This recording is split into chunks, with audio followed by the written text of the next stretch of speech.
know the signs of your dua being accepted? You want to know? I'll give you 6. Number 1, you find yourself after you make your dua, you might have one of these or all of them or some of them. Any one of them, even if you have one, that's a sign, inshallah, of acceptance of your dua according to the scholars. Number 1, uncontrollable tears and crying. You find yourself burst into tears. That's inshallah a sign of your dua accepted. Number 2, you make dua and suddenly you get goosebumps. Because Allah mentions it in the Quran, تَقْشَعِرُّ مِنْهُ جُلُودُ الَّذِينَ آمَنُوا. When you hear Allah's words and you call upon Allah, you feel goosebumps. Number 3, feeling of awe and inspiration. After you feel inspired, something's happening. I'm feeling guided. Number 4, feeling of peace and calmness after you had fear and worry. Like being showered or bathed, or like a therapeutic massage, you feel like that.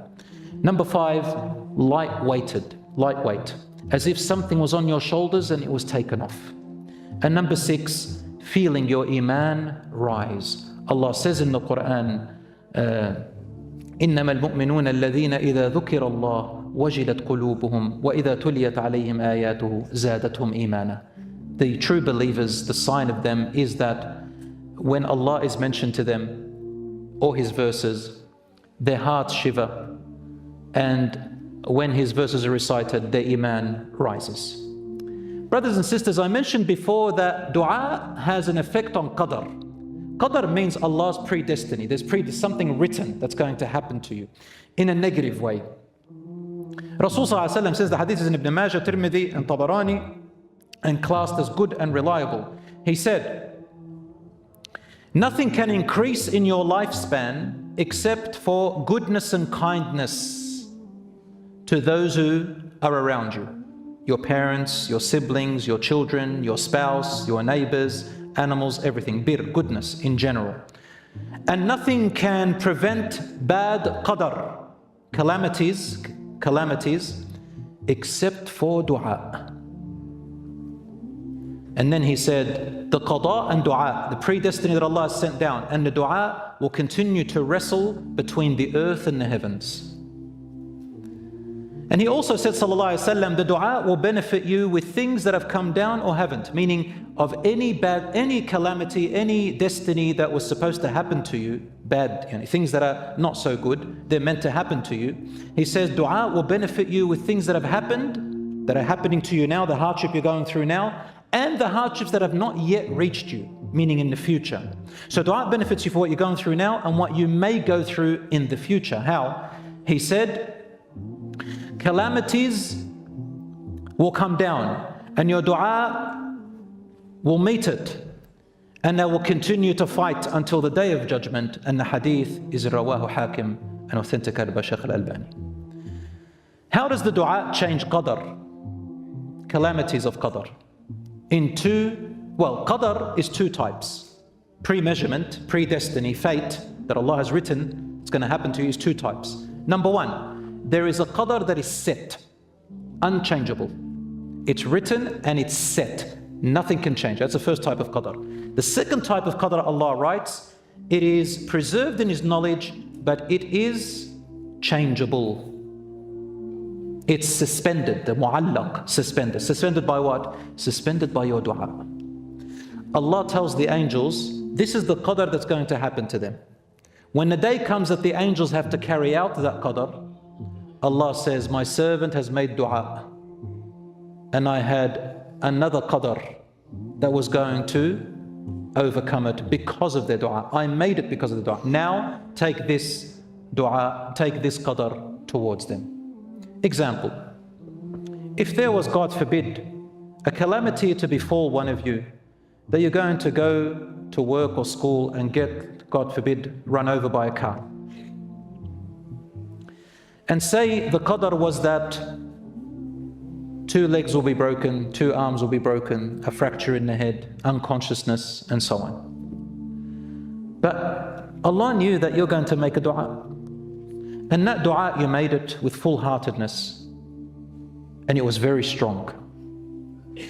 And it ended up being so strong that that qadr and that dua met halfway. Then either then the new qadr will come in. Either you will cross earlier or later and the car won't run you over. Or the dua is a bit weak. Say that you have some earnings in haram. Say that when you said it you weren't very strong and your heart wasn't present too much. Then the calamity may fall and maybe one leg will be broken instead of everything else. So it'll be diminished, or maybe a fear, or maybe something else. So brothers and sisters, Rasul sallallahu alaihi wasallam, Allah subhanahu wa ta'ala, He calls us to constantly make dua. Why? Because it's your attachment to Allah subhanahu wa ta'ala. Furthermore, brothers and sisters, now of course these are not my words. These are the words of unanimously agreed by the scholars, the traditional scholars, not me. I'm not giving my opinion here.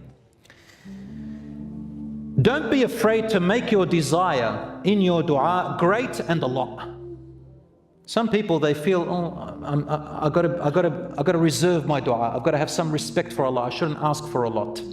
Actually, brothers and sisters, it's the opposite. Make dua for Allah. And I'll tell you why. The Prophet ﷺ said, the hadith is Sahih Muslim, if one of you makes a dua, do not say, oh Allah, forgive me if you will. اغفر لي إن شئت. Oh Allah, forgive me if you will. I hear it sometimes, and we all make that mistake. I used to do it too. When I say to you, may Allah reward you, inshaAllah, brother. You shouldn't say inshaAllah. Why? Because you're decreasing and diminishing something which Allah has made very vast. Don't say inshaAllah. Say, may Allah reward you. May Allah heal you. May Allah give you. Oh Allah, forgive me. Don't say inshaAllah. The only time you say inshaAllah is that if you're going to do something in the future, say inshaAllah if Allah wills. So he said, don't say, oh Allah, forgive me in shit if you will. But say with full conviction and with strength, with what you want.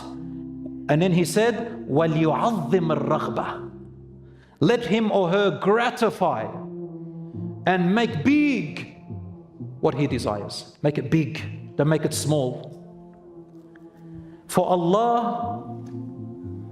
to Allah, nothing is too big for Him.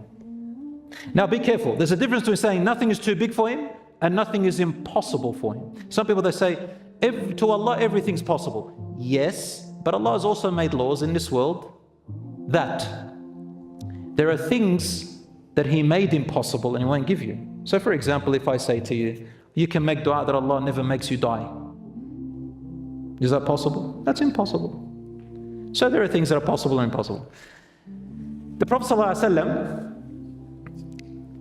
this is what he said to us. He also said, Allah subhanahu wa ta'ala says, O my slaves, O my worshippers, if all of you from beginning to end, human and jinn, stood together in a giant single plane, and you all asked me at the same time, each one of you asked me for something, I can give you, each one of you, your request, and it will not decrease anything from my kingdom, as much as what would decrease from the ocean if you dipped a sewing needle into it. Put the sewing needle in the Pacific Ocean and then lift the sewing needle. How much of the ocean decreased? Nothing. There was a story, I heard it from one of the scholars. He says that the scholars narrated this story of a man who was once standing in front of the Kaaba, and he had a friend with him going on Hajj and Umrah with him. The man stood in front of the Kaaba, lifted his hands up and said, oh Allah, give me 5 million, give me 5 million. He wants fulus, $5 million. His friend taps him and he says to him, be humble, ask for 1 million. The guy looks at him and goes, what are you talking about? I'm not asking it from you. Allah is vast and generous. I'm asking from Allah, not from you. Sure, 1 million. I want to ask Him for 5 million. I'll even ask Him for 10 million. Ask Allah for as much as you want, my brothers and sisters. The companions, well, I'll tell you this hadith was in Bukhari, it's beautiful. He said, no Muslim supplicates a single supplication, so long as it is not a supplication to cut off a family tie or for something sinful, except that Allah will grant it to him or her in one of 3 ways. Number 1, immediately as it is. If not, number two, Allah subhanahu wa ta'ala will ward off, will stop something bad that was going to happen to you equal to what you asked for. And if He doesn't do that, number three, He will preserve your dua for the hereafter to give it to you. The companions, when they heard this hadith, they became very happy. And they said, O Messenger of Allah, in that case, we will take advantage of this and ask for a lot. A lot. Rasul said, go ahead, Allahu Akthar. Allah has even more than what you can ask. No matter how much you ask, Allah has more. What are you talking about? Allah, whose the kingdom never runs out? He said to them, Allahu Akthar. So Allah either gives you or stops a bad thing from happening in its place or saves it for you on the Day of Judgment. Have you checked out the One Islam TV app yet? Well, if you haven't, here is some feedback from those who have. Absolutely worth it, and an excellent service to provide with so many videos to choose from, and all ad-free. It's awesome that I can watch while working, listen to good lectures, and discuss with fellow Muslims all in one place. Without ads, I got tired of YouTube. This app has changed my life. This app is perfect. So many videos to choose from on all topics. May Allah reward those who made this app.